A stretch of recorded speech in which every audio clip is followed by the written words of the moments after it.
Bismillahirrahmanirrahim. Assalamualaikum warahmatullahi wabarakatuh.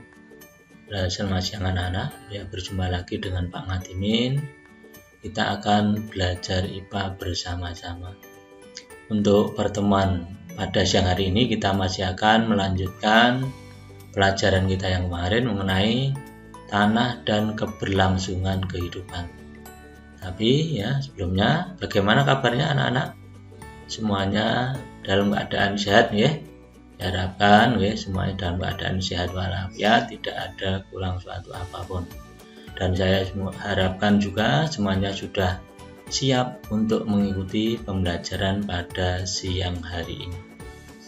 Anak-anak ya, setelah proses pembelajaran pada siang hari ini, nanti kalian diharapkan yang pertama dapat menganalisis proses pembentukan tanah dan faktor-faktor yang mempengaruhinya. Yang kedua, kalian dapat mengidentifikasi komponen-komponen penyusun tanah. Dan yang ketiga, kalian dapat mengidentifikasi berbagai upaya dalam menjaga kelestarian tanah. Itulah tujuan pembelajaran kita pada siang hari ini. Langsung saja ya, yang pertama kita bahas mengenai proses pembentukan tanah dan komponen penyusun tanah. Anak-anak sekalian ya, setelah kemarin sudah kita bahas mengenai peran dari tanah bagi kehidupan, ya terutama kehidupan makhluk hidup termasuk kita manusia, dan juga peran organisme tanah, ya baik yang berada di atas tanah ataupun di bawah tanah. Maka di sini nanti untuk proses pembentukan tanah dan komponen penyusun tanah yang akan kita bahas, yang pertama proses pembentukan tanah, yang kedua adalah lapisan-lapisan dari tanah, dan yang ketiga adalah komponen penyusun tanah, ya, komponen dari penyusun tanah. Ya, sebelumnya coba kalian perhatikan contoh dari berbagai struktur tanah yang berada di alam ini. Kan berbeda-beda itu, ada yang di pegunungan ya, di dalam gua ya, dan lain sebagainya. Ini sebagai gambaran saja berbagai macam struktur tanah yang berada di alam. Langsung saja kita mulai dari yang pertama adalah proses pembentukan tanah ya, proses pembentukan tanah. Anak-anak sekalian ya, tanah yang kita tempati untuk hidup itu ya, yang kalian semuanya, kita semua makhluk hidup berada di atasnya, itu ternyata berasal dari proses pelapukan batuan, baik secara fisik, biologis dan kimia. Ya, dari proses pelapukan dari batu-batuan.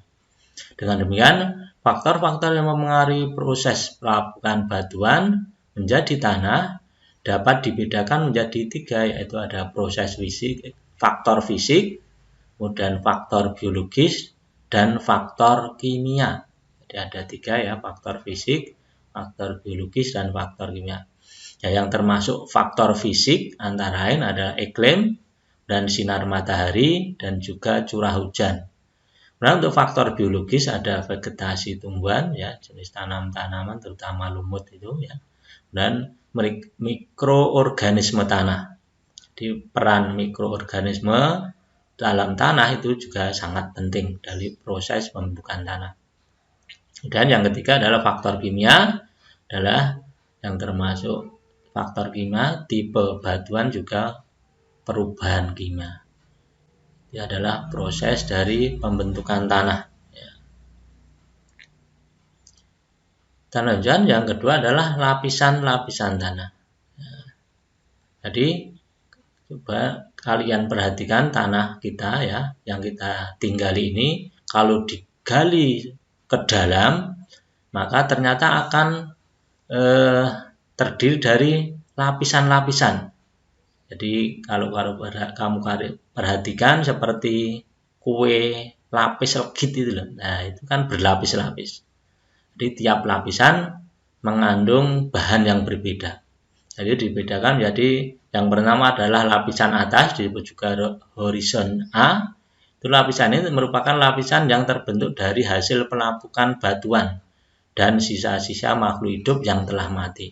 Ini biasanya lapisan yang paling gembur dan banyak mengandung unsur hara atau humus, sehingga akan bagus untuk tanaman. Ini adalah lapisan paling tanah, yang paling atas sebenarnya. Kemudian lapisan tengah atau horizon B, itu lapisan ini terbentuk dari campuran antara hasil pelapukan batuan dan air. Ini juga masih mengandung unsur hara, tetapi tingkatnya lebih rendah. Dan yang ketiga adalah lapisan bawah atau horizon C. Lapisan bawah merupakan lapisan yang terdiri atas bongkahan-bongkahan batu. Dan yang paling bawah adalah lapisan batuan induk atau horizon D. Lapisan ini merupakan bebatuan yang padat, keras, dan sulit mengalami perubahan. Terdiri dari batuan-batuan yang padat. Itulah ya lapisan-lapisan tanah. Ada 4, yaitu lapisan atas atau horizon A, lapisan tengah horizon B, lapisan bawah horizon C, dan lapisan batuan induk atau disebut juga horizon D. Kemudian yang ketiga, komponen dari penyusun tanah. Coba kalian nanti praktekkan di rumah masing-masing, di dekat kalian kan semuanya ada tanah. Ya, kalian ambil tanah di halaman atau di kebun itu, ya bagaimana? Kalian tanah yang kalian ambil itu kira-kira ada apa saja di situ? Ya, ada apa saja di situ. Tadi terdiri dari apa saja. Jadi komponen penyusun tanah itu antara lain ya, jadi ada batuan, ya kerikil-kerikil itu ya, ada udara, kemudian humus atau unsur hara, ada air, mineral, dan ada komponen organik. Jadi itulah komponen-komponen dari penyusun tanah. Jadi ada 6, sekali lagi, batuan, udara, humus, air, mineral, dan komponen organik. Nah, ya kita lanjutkan mengenai yang kedua, mengenai upaya menjaga kelestarian tanah. Anak-anak sekalian yang saya sayangi ya, kita sebagai manusia diberi akal oleh Allah SWT untuk berpikir supaya kita itu dapat bertahan hidup lebih baik. Tentu kita harus menjaga lingkungan kita, menjaga kelestarian dari lingkungan, kelestarian tanah, supaya tidak terjadi bencana. Ya, karena apa? Kita sendiri nanti juga yang akan merasakan kalau terjadi bencana. Sehingga kita harus menjaga kelestarian tanah. Bagaimana upaya yang harus kita lakukan untuk menjaga kelestarian tanah itu? Nah, jadi untuk menjaga kelestarian tanah, upaya-upaya yang bisa dilakukan antara lain adalah melakukan reboisasi, yaitu menanam pohon-pohon pada tanah-tanah yang gundul. Nah, jadi tanah-tanah yang gundul diberi tanaman supaya nanti dapat menjaga kelestarian dari tanah. Kemudian membuat teras ring atau sengkedan pada tanah yang posisi miring. Nah, jadi pada lereng-lereng pegunungan itu ya posisi miring dibuat sengkedan atau teras ring. Ini juga untuk mengantisipasi ya seperti reboisasi tadi, supaya tidak terjadi tanah longsor, banjir bandang. Nah, itu. Kemudian yang ketiga adalah mengurangi penggunaan pupuk kimia.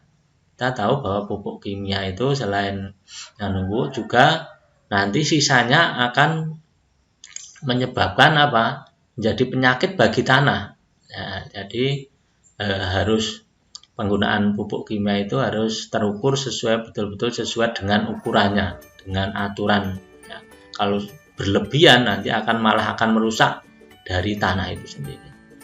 Dan yang keempat, dengan memperbaiki cara pengolahan tanah dengan pertanian monokultur, ya, jadi sejenis-sejenis untuk penanamannya. Dan yang terakhir, dengan mendaur ulang sampah yang sulit diuraikan oleh mikroorganisme. Jadi terutama sampah anorganik, ya, seperti plastik, ya, dan logam-logam, ya, kaca itu kan tidak bisa terurai oleh mikroorganisme. Maka supaya tidak meracuni tanah, ya, lebih baik didaur ulang. Anak-anak sekalian, ya, itu tadi upaya-upaya yang bisa kita lakukan untuk menjaga kelestarian tanah. Anak-anak sekalian, ya, demikian tadi bahasan kita pada siang hari ini, ya. Saya harapkan kalian sudah menjadi jelas, dan kalau belum jelas nanti bisa ditanyakan lewat saluran-saluran yang ada, atau kalian browsing sendiri. Sekarang kan medianya banyak sekali sumber belajarnya. Dan yang terakhir, ya, nanti kalian kerjakan tugas ini pada buku tugas, ya, nanti dikumpulkan pada waktu yang telah ditentukan, atau nanti juga Bapak share juga di lewat UK lain. Nanti untuk tugas ini bisa juga dikerjakan lewat UK lain. Anak-anak sekalian yang saya sayangi, ya, demikian pembelajaran pada siang hari ini. Terima kasih atas perhatiannya. Sekali lagi tetap semangat untuk belajar, selalu jaga kesehatan, ya. Kurang lebihnya mohon maaf. Akhir kalam, wassalamualaikum warahmatullahi wabarakatuh.